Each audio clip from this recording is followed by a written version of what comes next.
Hello विद्यार्थी मित्रांनो, तर आज आपण Maharashtra state medical admission MBBS आणि BDS यासाठी सेकंड राऊंडसाठी जे आहे शेड्यूल रिलीज झालेलं आहे. त्याचे इम्पॉर्टंट डेट्स काय आहेत ते आपण बघणार आहोत आणि तुम्हाला अपग्रेडेशन कसं करायचं आहे हे पण आपण या व्हिडिओच्या माध्यमातून बघणार आहोत. अपग्रेडेशन म्हणजे काय? तर विद्यार्थी मित्रांनो, चला आपण वळूया. आधी आपण ऑफिशियल वेबसाईटवरती जाऊन जे आहे शेड्यूल बघूया. ओके, तर हे बघू शकता तुम्ही. हे आहे शेड्यूल MBBS BDS सेकंड राऊंडचा शेड्यूल आहे बघा. फर्स्ट राऊंड आता झालेला आहे ऑलमोस्ट. तर विद्यार्थी मित्रांनो, सीट मॅट्रिक्स जे आहे आजच रिलीज होणार आहे.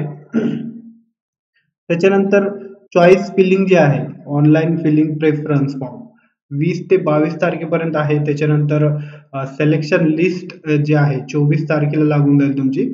त्याच्यानंतर जॉईनिंगची डेट आहे 25 ते 29, म्हणजे याच महिन्यात पूर्ण जे आहे सेकंड राऊंडचा फर्स्ट ग्रुप ए जे आहे MBBS आणि BDS हे संपून जाईल. ओके, तर विद्यार्थी मित्रांनो, अशा प्रकारे हे शेड्यूल आहे. आणि जे विद्यार्थी जे आहे सेकंड फर्स्ट राऊंड मध्ये त्यांना भेटलेला आहे, कॉलेज भेटलेलं आहे. ओके, आता ते आता ते जे आहे सेकंड राऊंड मध्ये ऍप्लिकेशन रजिस्ट्रेशन जे आहे ते करू शकतात का, तेच आपल्याला बघायचं आहे. त्याच्यानंतर ते कशा प्रकारे जे आहे सेकंड राऊंड मध्ये जाऊ शकतात.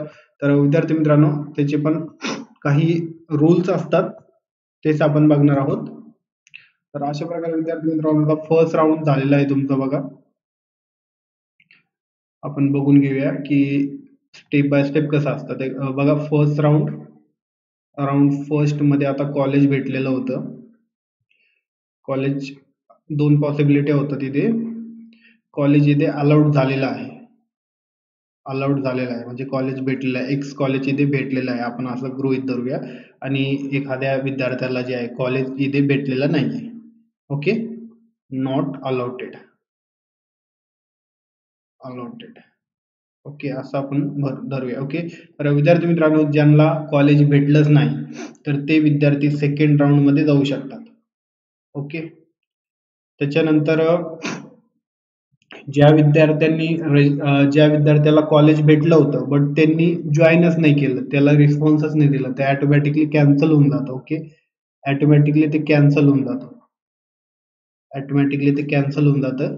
ते सेकंड राऊंडला ऍडमिशन घेऊ शकतात. आता ज्या विद्यार्थ्याला फर्स्ट राऊंड मध्ये कॉलेज भेटलं होतं त्यांनी ते जॉईन केलं बट तिथे ऍडमिशन घेतलं नाही, म्हणजे अपग्रेडेशनला टाकलं. तिथे काय तुम्हाला फक्त DD जमा करावं लागतात. त्याच्यानंतर तुमचे जे डॉक्युमेंट आहे ते तुम्हाला तिथे जमा करावं लागतात. तर अशा प्रकारे, आणि त्यांना सांगायचं की आम्हाला इथे अपग्रेडेशनला टाकायचं आहे. ओके, तर अशा प्रकारे विद्यार्थी मित्रांनो, ते पण विद्यार्थी सेकंड राऊंडला ऍप्लिकेशन म्हणजे रजिस्ट्रेशन करू शकतात, चॉईस फिलिंग करू शकतात, त्यांचं डायरेक्ट चॉईस फिलिंग होतात. ओके, तर अशा प्रकारे विद्यार्थी मित्रांनो, हे तीन प्रकारचे विद्यार्थी असतात. जे विद्यार्थ्यांनी रजिस्ट्रेशनच नाही केलेलं आहे ते पण करू शकतात इथे. त्याच्यानंतर ज्या विद्यार्थ्याला कॉलेज भेटलं होतं बट त्यांनी जॉईन नाही केलं तर ते पण इथे जे आहे इलिजिबल असतात. अशा प्रकारे विद्यार्थी मित्रांनो, सेकंड राऊंडच्या एलिजिबिलिटी क्रायटेरिया आपण बघितलेले आहे. त्याच्यानंतर तुम्हाला यापेक्षा काही डाऊट असेल तर तुम्ही मला विचारू शकता.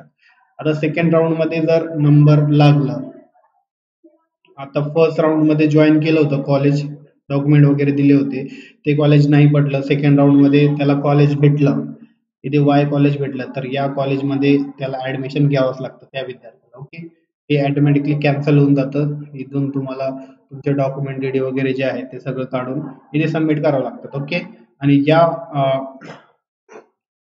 जे इथे अपग्रेड केलं होतं सेकंड राऊंड मध्ये कॉलेज नाही लागलं तर एक्स कॉलेजेस राहतो.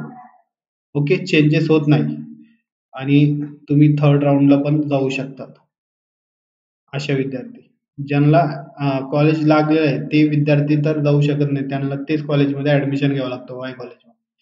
ज्या विद्यार्थ्याला सेकंड राऊंड मध्ये पण जे आहे ऑप्शन चेंज झालं नाही तर ते विद्यार्थी म्हणजे तेच कायम राहतं, तेच कॉलेज, त्यामध्ये त्याला ऍडमिशन जर फिक्स करायचं असेल तर ते रिटेन्शन फॉर्म भरून तिथे फिक्स करू शकतात, नाही तर मग थर्ड राऊंड मध्ये जे आहे अप्लाय करू शकतात. आता इथे पण दोन पॉसिबिलिटी होतात.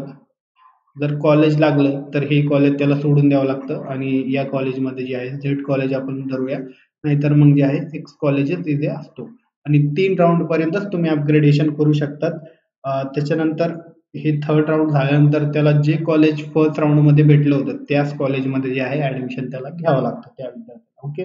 तर अशा प्रकारे विद्यार्थी मित्रांनो ही प्रक्रिया असते फर्स्ट, सेकंड आणि थर्ड. त्याच्यानंतर जे आहे ते व्हॅकन्सी जे आहे मॉपअप जे राउंड असतं तर ते सुरू होतं. थर्ड राउंड आपण फोर्थ राउंड त्याला म्हणतो. तर हे इथे जे आहे कोण जाऊ शकतं फक्त फ्रेश विद्यार्थी इथे जातात. फ्रेश विद्यार्थी म्हणजे त्यांचं इथे नंबर लागला नाही, रजिस्ट्रेशन वगैरे काहीच नाही केलेलं आहे. तेच विद्यार्थी जे आहे 4थ्या राउंडमध्ये जाऊ शकतात. ओके. तर अशा प्रकारे विद्यार्थी मित्रांनो हे प्रक्रिया असती. फर्स्ट राउंड, त्याच्यानंतर सेकंड, त्याच्यानंतर थर्ड.